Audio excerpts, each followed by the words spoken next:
Ratusan penjudi sabung ayam di sebuah perkampungan di Jalan Raya Legok, Kelurahan Jati Mekar, Kecamatan Jati Asih, Kota Bekasi, Jawa Barat, digerebek tim Jatantras Unit 2 di Treskrimum Polda Metro Jaya.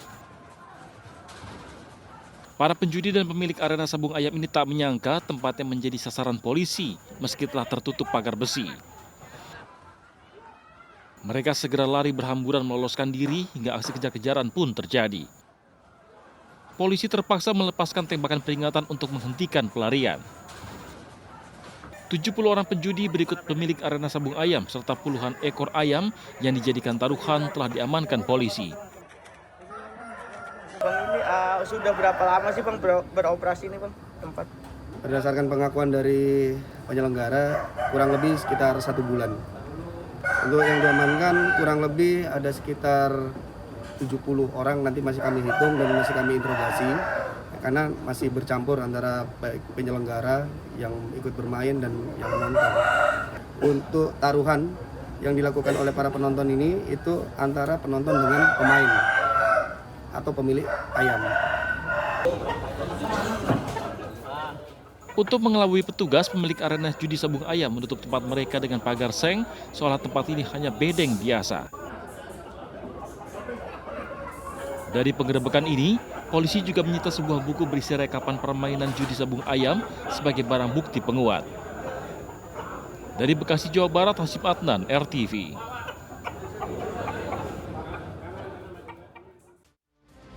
TKP 8787 Lombok Pati.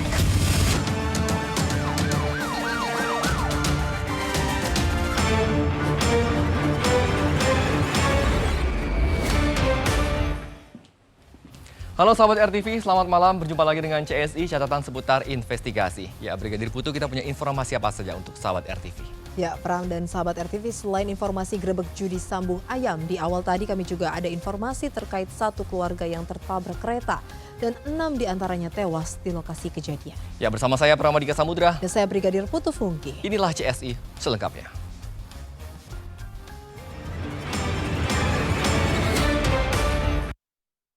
Sahabat, kita ke kasus pencurian. Satu unit mobil pickup milik 2 pencuri dibakar warga desa Jenaka, Kabupaten Pandeglang, Banten. Kedua pencuri itu terpergok saat beraksi. Kerbau yang sempat dicuri dikembalikan, namun para pelaku melarikan diri.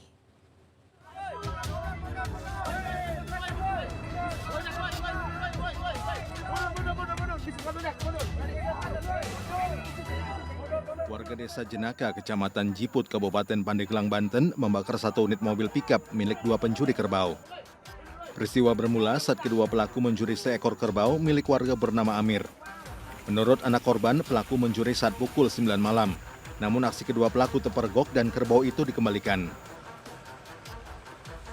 Namun kedua pelaku melarikan diri sementara mobil mereka tertinggal di lokasi kejadian. Warga yang sudah terlanjur geram lalu membakar mobil pelaku hingga hangus. Jam 9 dapat kabar bahwa ada mobil di Kadu Jami bawa kerbau gitu. Bawa kerbau, tolong ke orang Citaman mohon yang punya kerbau itu dicek masing-masing kandang gitu kan. Ternyata begitu dicek masing-masing kandang punya Bapak Amir hilang.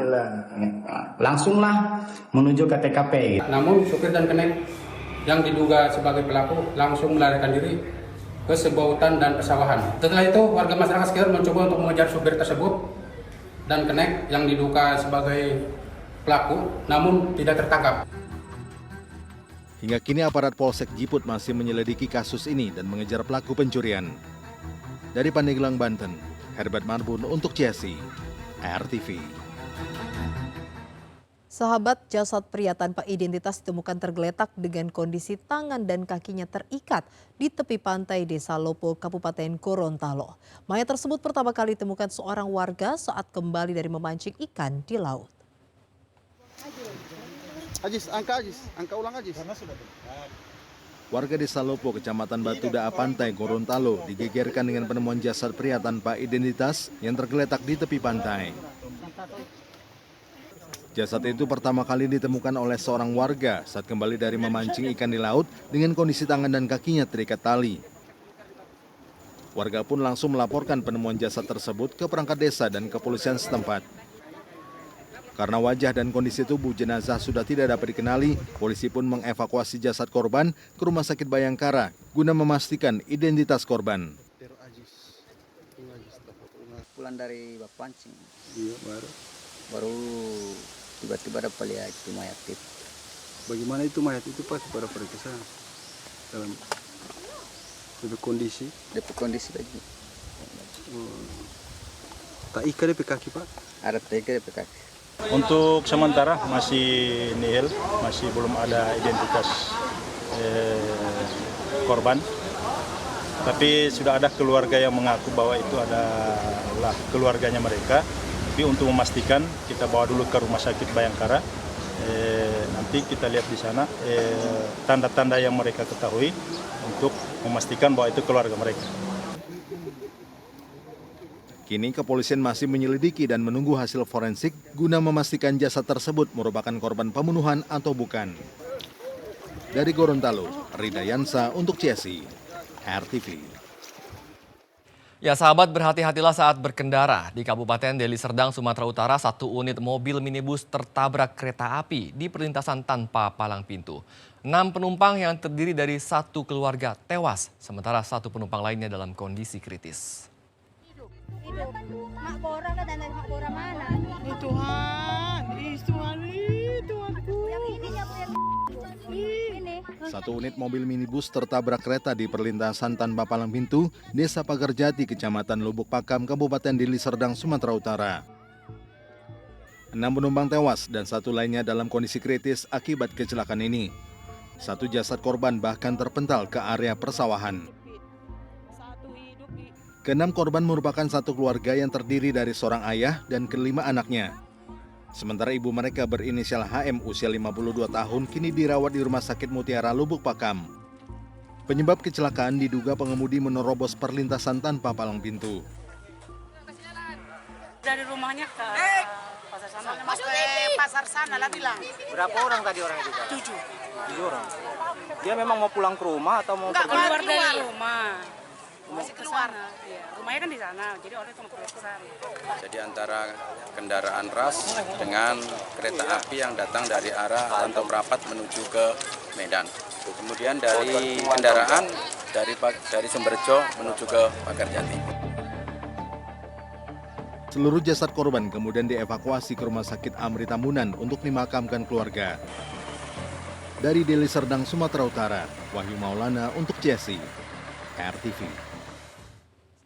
Sahabat, seorang pencuri babak belur dihajar warga di Kelurahan Cempaka Putih Tibur, Jakarta Pusat usai mencuri ponsel milik emak-emak. Ya, informasi selengkapnya bersama rangkuman informasi lainnya kami hadirkan dalam Kilas Balik Sepekan.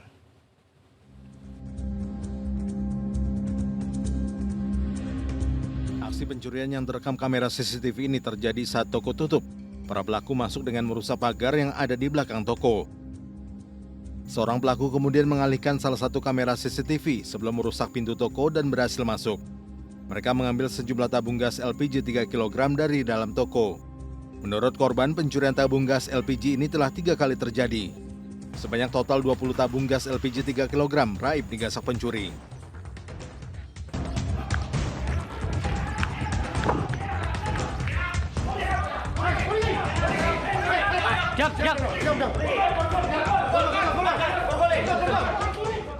Tim Satres Narkoba Polres Jember mengerebek rumah kontrakan seorang pengedar sabu di Desa Bagon, Jember, Jawa Timur.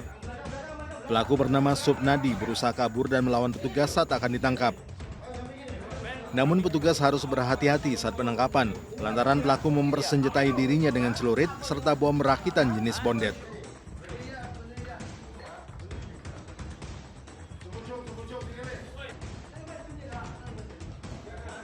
Selain barang bukti sabu 2 ons, dalam penggeledahan ini polisi juga mendapati 2 bom rakitan serta 3 senjata tajam. Tim penjinak bom Brimob Polda Jawa Timur didatangkan guna mengevakuasi bom rakitan dari dalam kontrakan pelaku.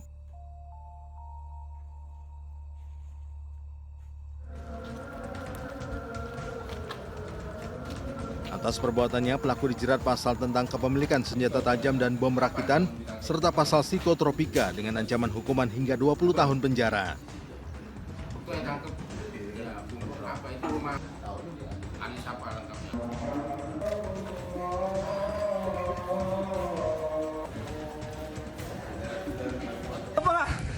ini saya, Pak. Tunggu dulu, dudukin dulu. Iya, Pak. Dudukin dulu. Duduk. Lo tinggal di mana? Pria ini berupaya memohon ampun saat tertangkap dan jadi sasaran amukan warga RW 3, Kelurahan Cempaka Putih Timur, Jakarta Pusat. Wajahnya babak belur akibat jadi bulan-bulanan masa usai menjamret ponsel milik emak-emak yang tengah memesan ojek online di pinggir jalan sekitar lokasi. Saat menyadari ponselnya dijamret, korban langsung berteriak meminta pertolongan. Teriakan korban sontak memancing warga dan langsung mengejar pelaku. Meski sempat berusaha kabur, namun pelarian pelaku terhenti saat warga berhasil mengepungnya. Demi menyelamatkannya dari amukan warga, pelaku langsung diamankan ke Mapolsek Cempaka Putih.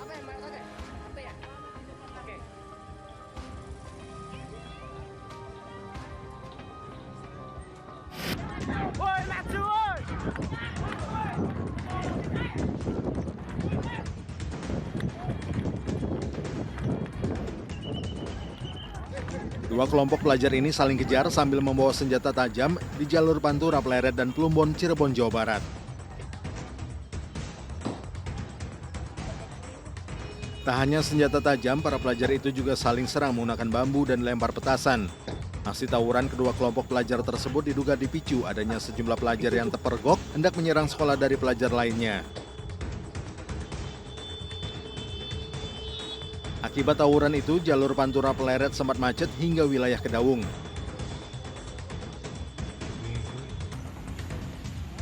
Menurut warga, aksi tawuran kerap terjadi di lokasi tersebut pada jam pulang sekolah. Tim Liputan untuk CSI, RTV. Diduga korsleting listrik, sebuah rumah dan warung makan hangus terbakar. Informasinya usai jeda, CSI akan kembali sesaat lagi.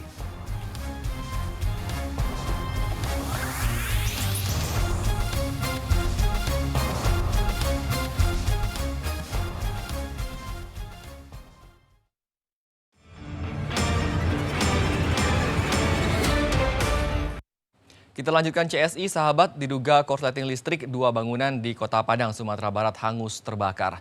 Tidak ada korban jiwa akibat kebakaran ini, namun kerugian ditaksir mencapai miliaran rupiah. Kebakarannya di Pecel Lele Pak Abu kebakaran. Sebuah rumah dan warung makan milik warga terbakar di Jalan Lintas Indarung, Tanah Sirah, Kecamatan Lubuk Kilangan, Kota Padang, Sumatera Barat. Api dengan cepat membesar dan menghanguskan dua bangunan itu. Api baru dapat dipadamkan 30 menit kemudian setelah 7 unit mobil pemadam kebakaran tiba di lokasi kejadian. Tidak ada korban jiwa akibat kebakaran ini, namun kerugian ditaksir mencapai miliaran rupiah. Penyebab sementara dari saksi melaporkan ke Damkar Kota Padang terjadi korsleting listrik dan menimbulkan percikan. Kemudian saksi melapor ke Damkar Kota Padang.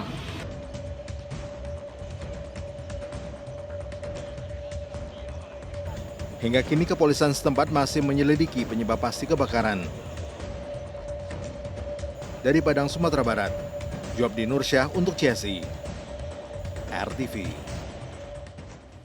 Sahabat, pelanggaran lalu lintas terjadi hampir setiap hari dan kali ini pelanggaran lalu lintas apa yang sudah terekam? Mari kita lihat bersama-sama videonya. Ya sahabat, dapat kita lihat ya, ini masih banyaknya pengendara yang nekat parkir liar dengan menggunakan jalur utama nih ya sahabat. Hal ini tentu saja akan mengganggu aktivitas dari pengguna jalan lain. Yang seharusnya jalur ini bisa dilewati oleh sepeda ataupun sepeda motor malah jadi lebih sempit. Dan sahabat, kemudian tingkat keamanan juga rendah loh, lebih rentan menjadi sasaran pencuri. Jangan sampai niatnya menghindari bayar tiket mahal, tapi malah jadi rugi berkali-kali lipat. Selain itu hal ini juga ada sanksinya loh, karena telah melanggar marka jalan dan rambu lalu lintas dengan denda 500.000 dan juga kurungan 2 bulan penjara. Dan selanjutnya sahabat, kita masih ada video yang lainnya nih. Mari kita lihat video yang lainnya lagi. Aduh, nih ya sahabat nih, ya udah tuh kan, hati-hati dong buat pengendara motor ataupun mobil nih. Kalau buru-buru ya semuanya juga buru-buru ya. Slip-slip itu nggak apa-apa kok sahabat, asal pelan-pelan, lihat-lihat dulu. Kalau kita mau menyalip kendaraan lain sebaiknya kurangi kecepatan dan lihat dulu kondisi di sekitar. Dan untuk mobil juga sebaiknya ikuti aja jalur yang sudah ada supaya arus kendaraan juga lebih teratur. Karena berdasarkan Undang-Undang Lalu Lintas dan Angkutan Jalan Nomor 22 Tahun 2009 tentang Lalu Lintas dan Angkutan Jalan, mengatur bahwa setiap pengendara wajib untuk mematuhi peraturan lalu lintas untuk menciptakan keamanan, kelancaran arus lalu lintas.